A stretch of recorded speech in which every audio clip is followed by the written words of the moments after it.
पत्रकार बंधुओं को नमस्कार। आज राष्ट्रपिता महात्मा गांधी की जयंती है। स्वर्गीय लाल बहादुर शास्त्री जी की जयंती है और बापू का नाम पूरी दुनिया में, न सिर्फ हिंदुस्तान बल्कि पूरी दुनिया में अहिंसा के नाम से जाना जाता है, प्रेम के नाम से जाना जाता है, भाईचारे के नाम से जाना जाता है। और आज के दिन हम लोगों को क्या खबरें सुनने को मिल रही हैं कि देवरिया के अंदर 6 लोगों की नृशंस हत्या हो गई। एक परिवार के 5 लोगों की और दूसरे पक्ष के एक व्यक्ति की। इसके पहले क्या घटना सुनने को मिली? बस्ती के अंदर पत्नी का गैंगरेप पति के सामने किया गया। पति पत्नी दोनों ने जहर खा के जान दे दिया। उसके पहले क्या घटना सुनने को मिली? हमारे गृह जनपद सुल्तानपुर में एक डॉक्टर की नृशंस हत्या कर दी गई, ड्रिल करके उसको मारा गया। बरेली के अंदर भाई बहन के ऊपर एसिड अटैक हो गया। अभी आ रहा था तो पता चला एक पुजारी की हत्या हो गई इलाहाबाद में, प्रयागराज के अंदर। ये हो क्या रहा है उत्तर प्रदेश के अंदर? मुख्यमंत्री योगी आदित्यनाथ जी का सबसे बड़ा दावा कानून व्यवस्था को ठीक करने को लेकर है और इस प्रकार की प्रतिदिन हो रही घटनाएं कहीं ना कहीं यह बताने के लिए काफी है कि उत्तर प्रदेश में कानून व्यवस्था पूरी तरीके से जर्जर हो चुकी है, खराब हो चुकी है, बदहाल हो चुकी है। और मुख्यमंत्री जी ने अभी समीक्षा बैठक भी की थी। अब समीक्षा बैठक के अलावा कार्रवाई करने की जरूरत है। और यहां तो वैसे भी डबल इंजन की सरकार है। देश में मोदी जी की सरकार, उत्तर प्रदेश में योगी जी की सरकार। अब ये डबल इंजन की सरकार होने के बावजूद इस तरह से डेली हर दिन अखबार के पन्ने अगर अपराधों से भरे हुए हैं तो ये पूरे प्रदेश की चिंता का विषय है। और मुख्यमंत्री जी को जिन जिलों में अपराध नहीं रुक रहा है वहां के अधिकारियों के खिलाफ, वहां के जिम्मेदार लोगों के खिलाफ कार्रवाई करनी चाहिए। ऐसी कार्रवाई जो दिखे सामने। 5 लाख से ज्यादा लोग देश की राजधानी दिल्ली में इकट्ठा हुए। दुर्भाग्य से मीडिया में उसकी उतनी चर्चा नहीं हुई, लेकिन मैं समझता हूं कि ऐतिहासिक कार्यक्रम था रामलीला के मैदान में। और देश के करोड़ों कर्मचारियों की ये मांग है कि पुरानी पेंशन की बहाली की जाए, ओल्ड पेंशन स्कीम लागू किया जाए। और ये मांग कोई नाजायज नहीं है। जो एनपीएस है, नई पेंशन की जो स्कीम है, उसमें आप कर्मचारियों का पैसा शेयर बाजार के जुए में लगा रहे हैं। शेयर बढ़ा तो पेंशन बढ़ी, शेयर घटा तो पेंशन घटी। उनका भविष्य सुरक्षित नहीं है। इसलिए हर वर्ग, चाहे वो कोई भी विभाग हो, सरकारी कर्मचारी हो, वो सब ओल्ड पेंशन स्कीम की बहाली की मांग कर रहे हैं। दिल्ली की विधानसभा में केजरीवाल जी ने उसको पास किया। पंजाब के अंदर कैबिनेट ने मंजूरी दी ओल्ड पेंशन स्कीम को। और अरविंद केजरीवाल जी की प्रतिबद्धता है और उन्होंने मजबूती से इस पूरे आंदोलन का समर्थन किया है और कहा है कि ओल्ड पेंशन स्कीम बहाल की जानी चाहिए। उत्तर प्रदेश में भी इसे लेकर जो भी अभियान और आंदोलन चलाया जाएगा, देश में जो अभियान आंदोलन चलाया जाएगा, उसमें हमारी पार्टी कर्मचारियों के साथ है, उनके मुद्दे के साथ है। मैं कल खुद गया था रामलीला के मैदान और मैंने कर्मचारियों से कहा कि आपने मोदी सरकार की नाक में नकेल डालने का काम किया है और उनसे जो ओल्ड पेंशन स्कीम लागू करवाने की डिमांड है वो पूरा कराने के लिए हम लोग आपके साथ हैं। आपका हर तरह से समर्थन करेंगे। इनकी बौखलाहट है और मध्य प्रदेश में हालत तो ये हो गई है कि एक तरफ लोग, मैंने देखा है, प्रत्याशी जो होता है वो चुनाव में टिकट पाने के लिए पूजा पाठ करता है। मध्य प्रदेश के जितने बड़े नेता हैं वो पूजा पाठ इन दिनों कर रहे हैं कि हमको टिकट ना दिया जाए, टिकट ना दिया जाए।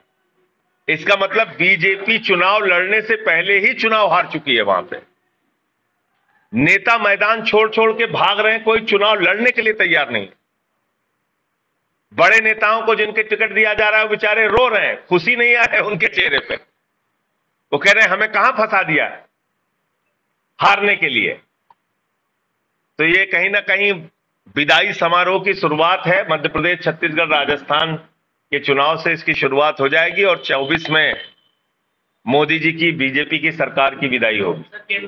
पर न्याय के लिए मोदी जी की सरकार ने आरक्षण लागू किया है 10%, और सामाजिक न्याय के सिद्धांत के हिसाब से पिछड़ों के लिए, वंचित समाज के लिए आरक्षण की व्यवस्था है। तो अब कहां बचा? पहले तो सवर्ण बिरादरी के लोग ये कहते थे कि भाई ये आरक्षण वाले हैं, हम गैर आरक्षण वाले हैं। अब तो उन्होंने आपको भी आरक्षण दे दिया, कह दिया कि हां भाई आर्थिक आधार पे जो सवर्ण पिछड़े हैं उनको भी हम आरक्षण देंगे।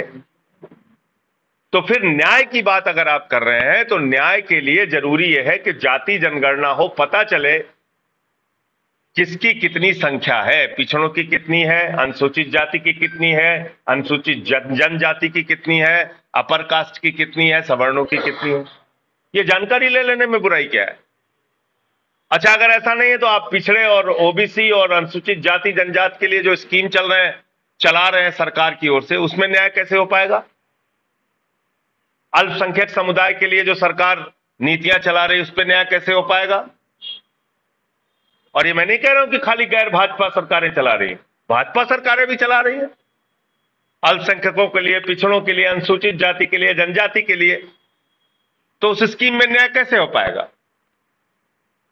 मध्य प्रदेश में सिर्फ निर्देश देने से काम नहीं चलेगा। अगर उनके खिलाफ कोई कार्रवाई नहीं होगी, अभी संभल में हम लोगों ने पढ़ा कि एक महिला दरोगा के साथ पुलिस वालों ने ही छेड़खानी कर दी। ये हो रहा। तो ये घटना बहुत ही दुर्भाग्यपूर्ण है और देवरिया में मारे गए लोगों के परिवार को कैसे राहत दी जा सकती है, कैसे न्याय दिया जा सकता है, इसके लिए मुख्यमंत्री को कदम उठाना चाहिए। तीसरा विषय जो इंडिया गठबंधन को लेके तैयारियों का है। पिछले दिनों हम लोगों ने लखनऊ के अंदर एक बड़ा जिला सम्मेलन किया था और इसी प्रकार का जिला सम्मेलन अब पूरे उत्तर प्रदेश में हम लोग शुरू करेंगे लोकसभा चुनाव के पहले, और मोदी सरकार की जो सच्चाई है उसको प्रदेश की जनता के सामने रखेंगे, गांव गांव में जाकर लोगों को बताएंगे। और वो सच्चाई क्या है?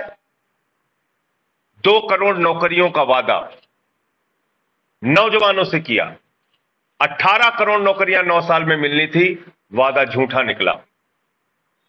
महंगाई कम करने का वादा देश की जनता से किया, वादा झूठा निकला। फसल का दाम दोगुना करने का वादा किसानों से किया, वादा झूठा निकला। पक्का मकान देने का वादा झुग्गी में रहने वाले लोगों से किया, 15 अगस्त 2022 तक पक्का मकान सबको दे देंगे, वादा झूठा निकला। काला धन लाने और 15 लाख हर खाते में पहुंचाने का वादा इस देश की जनता से किया, वादा झूठा निकला। तो मोदी जी की सरकार हर मोर्चे पर फेल रही है। मोदी की सरकार इंडिया के लिए नहीं, अडानी के लिए काम कर रही है। ये सच देश की जनता को, प्रदेश की जनता को बताने का काम हम लोग करेंगे। और ये बात मैं क्यों कह रहा हूं?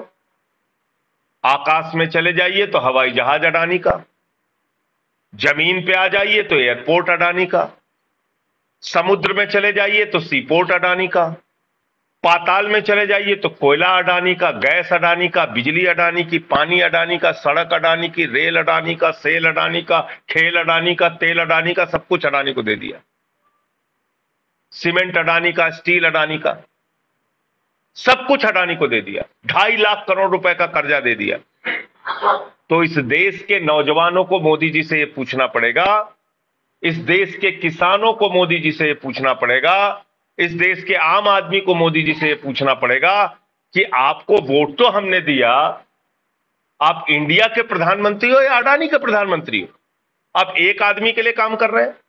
9 साल के अंदर 13 लाख करोड़ रुपए की इस देश के अंदर जो पूंजीपतियों का बकाया था, 13 लाख करोड़ रुपए उनका माफ किया गया।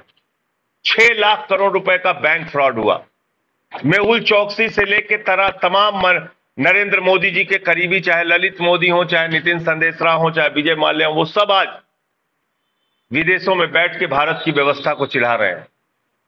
ऐसे तमाम बड़े मुद्दे हैं, हम लोग लेकर जाएंगे। और आज गांधी जी की और शास्त्री जी की जयंती पर हम लोग इसका संकल्प दोहरा रहे हैं और ये संकल्प ले रहे हैं कि ये सरकार जो जन विरोधी है, इस देश के लोगों के खिलाफ काम कर रही है, उसको 2024 के चुनाव में हटाने का काम करेगी। मुझे इतनी बात कहनी थी। अगर आप लोगों का कोई प्रश्न हो तो आप